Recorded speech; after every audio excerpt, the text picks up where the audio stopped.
Hello बच्चों, हमने पिछले वीडियो में क्या हमारे आसपास के पदार्थ शुद्ध हैं भाग 1 का अध्ययन किया था। उसमें शुद्ध पदार्थ, अशुद्ध पदार्थ, तत्व, यौगिक मिश्रण, समांगी मिश्रण, विषमांगी मिश्रण, विलयन के बारे में अध्ययन किया था। अब आगे का अध्ययन हम इसके भाग 2 में करते हैं। चलिए,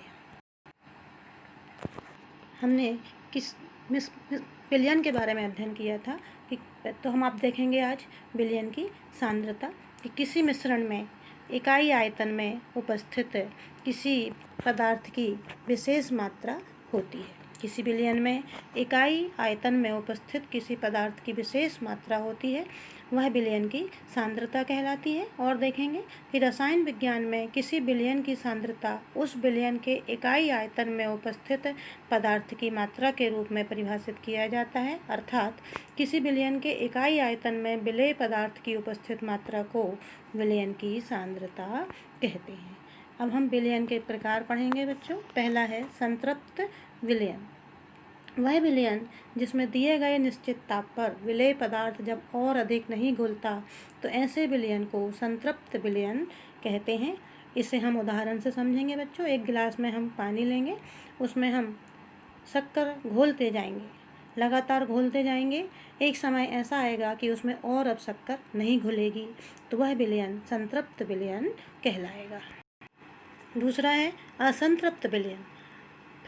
यदि एक विलयन में विलेय पदार्थ की मात्रा संतृप्तता से कम हो, मतलब जितना घोला जाना चाहिए उससे कम घोला गया हो, तो ऐसे विलयन को असंतृप्त विलयन कहते हैं। मतलब उस पदार्थ में अभी और शक्कर घोली जा सकती थी, अब और विलेय पदार्थ को घोला जा सकता था, हमने बीच में ही रोक दिया, तो वह कहलाता है असंतृप्त विलयन। तीसरा है अति संतृप्त विलयन।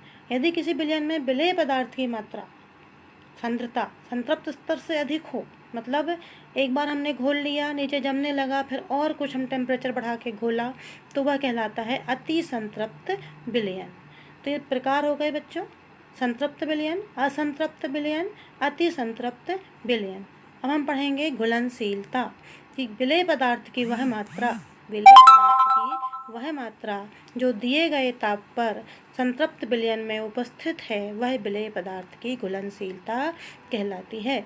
मतलब संतृप्त विलयन में जितना विलेय पदार्थ घुला है वह मात्रा उसकी घुलनशीलता कहलाती। मतलब उस विलयन में उतना पदार्थ घोला जा सकता है, उससे और अधिक नहीं घोला जा सकता। देखेंगे विलयन की सांद्रता, कंसंट्रेशन ऑफ सॉल्यूशन। विलयन की किसी निश्चित मात्रा में घुले हुए विलेय पदार्थ की मात्रा को विलयन की सांद्रता कहते हैं। हमने इसको अभी विस्तार से पढ़ा। अब हम देखेंगे निलंबन क्या है। हमने विलयन पढ़ लिया था बच्चों, समांगी मिश्रण, विषमांगी मिश्रण। समांगी मिश्रण में विलयन आया था। अब एक नया शब्द आपको आया है निलंबन।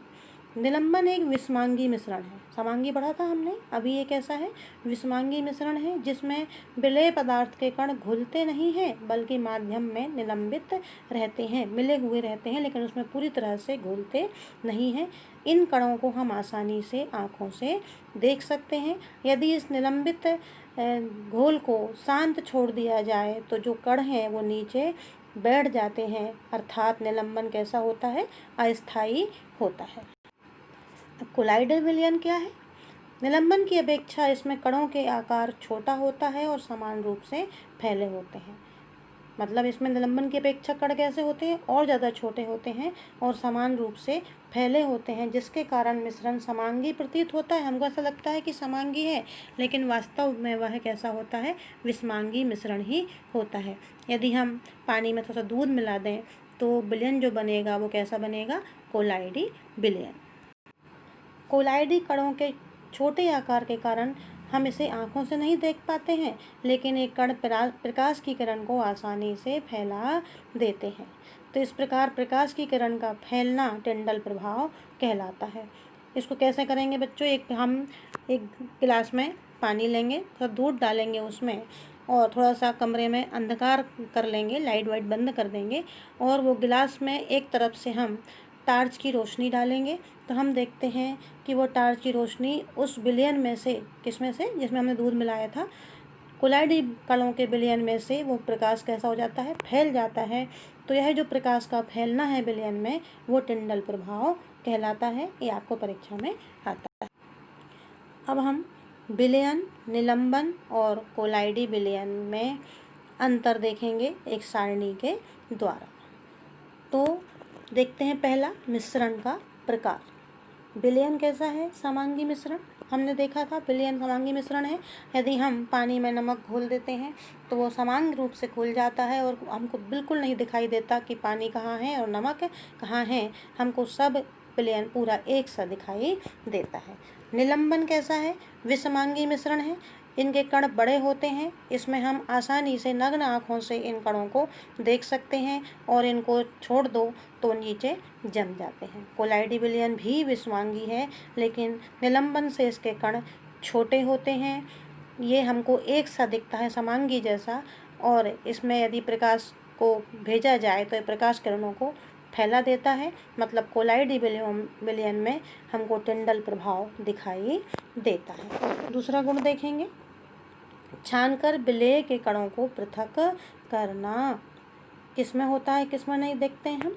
विलयन में यदि हम छानेंगे तो कुछ भी अलग नहीं होगा, सारा विलयन छानने से नीचे आ जाएगा।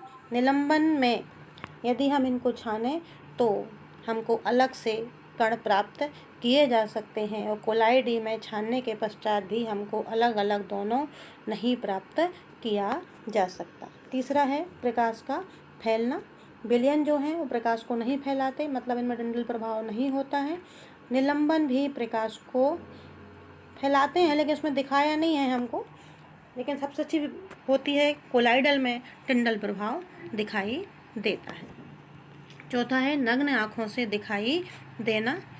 तो विलयन में हमको कण नग्न आँखों से दिखाई नहीं देते हैं, निलंबन में कण नग्न आँखों से दिखाई देते हैं, और कोलाइडी विलयन में भी नहीं दिखाई देते हैं।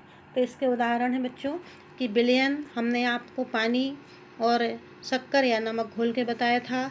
निलंबन यदि हम पानी में मिट्टी के कण घोल दें, आटा घोल दें तो निलंबन हो जाएगा। और कोलाइडल विलयन पानी में हम दूध मिला दें तो वो कोलाइडल विलयन कहलाता है। यह टिंडल प्रभाव दिखाता है, इसमें यह प्रकाश की किरणों को फैला देता है। तो आज हमने पढ़ा विलयन की सांद्रता, निलंबन के कणों के गुण, और कोलाइडल विलयन और इनके कणों के गुण। बच्चों ये दूसरा भाग है, अभी पाठ पूरा नहीं हुआ है। हम और तीसरा भाग लेकर आएंगे, क्या हमारे आसपास के पदार्थ शुद्ध हैं, उसमें कोशिश करेंगे इस पाठ को हम पूरा ख़त्म करें। फिर हम आपको इसको प्रश्नों के उत्तर करवाएंगे। आप जितना भी आज बताया गया है उसको ध्यान से पढ़ें। आगे के वीडियो में हम आपसे फिर से मिलते हैं। नमस्कार।